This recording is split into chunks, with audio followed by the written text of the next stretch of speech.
اسم لوحده أيقونة في الاستثمارات، واتقال إن أغنى موظف في السعودية وبيقبض 163 مليون ريال سعودي، وبيلعب بالفلوس لعب، وراتبه لوحده يخليك تقول عليه ده بنك وماشي على رجليه. وعلى الرغم إنه مصري إلا إنه اتصنف على إنه أغلى مدير تنفيذي في السعودية. وإزاي قدر يوصل لكل ده وفعلا بيقبض كل المبلغ ده؟ خليكم معانا للآخر علشان تعرفوا الحكاية بالتفصيل.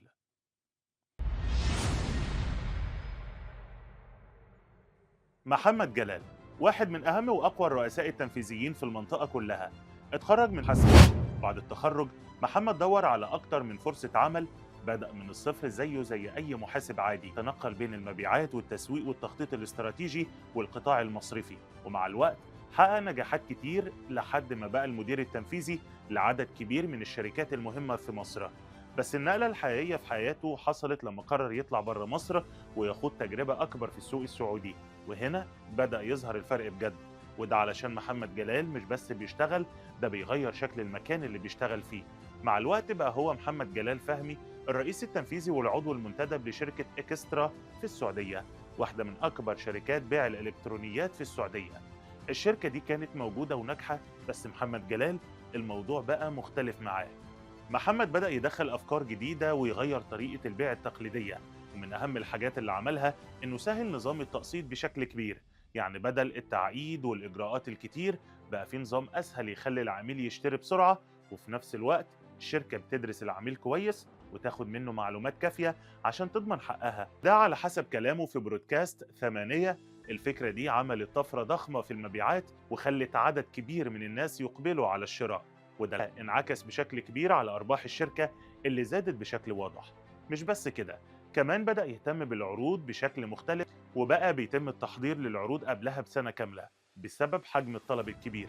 يعني مفيش حاجة عنده بتحصل بشكل عشوائي، كل حاجة مدروسة ومخطط ليها، وده اللي خلى الشركة تكبر بشكل سريع وتنافس بقوة في السوق. ومع النجاح ده محمد جلال ما بقاش مجرد مدير، ده بقى شريك في النجاح، وبقى بيمتلك نسبة من أسهم الشركة. يعني كل نجاح بيحصل هو جزء منه.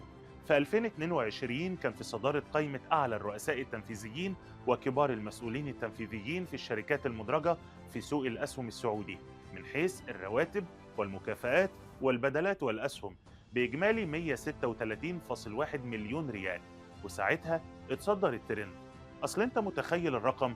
راتب بميزانية شركة كاملة. عشان كده ناس كتير علقت وقالت أكيد رجل الأعمال ده بيعمل مهام خارقة علشان ياخد كل الفلوس دي.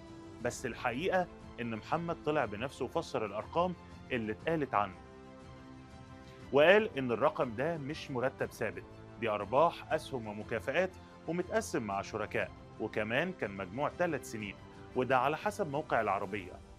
وعلى الرغم من كلامه بس برضه ده ما يغيرش حقيقة إنه من أعلى التنفيذيين دخلا في السعودية. وفي 2023 جاء اسم محمد جلال في المركز الثالث بإجمالي 73.8 مليون ريال برضه مع شركاء، وده على حسب موقع صدى البلد. اللي بيميز محمد جلال فعلا إنه فاهم السوق كويس جدا، وعارف إزاي يحول أي فكرة لنجاح حقيقي، وعارف كمان إن التطوير لازم يكون مستمر، علشان كده كل خطوة بيعملها بتكون محسوبة. من الآخر كده القصة مش رقم كبير ولا منصب، القصة رحلة طويلة من الشغل والتعلم وكمان التجربة، وده اللي خلاه يوصل للمكانة دي. يلا شاركونا في التعليقات وقولوا لنا انتم بتقبضوا كام في الشهر.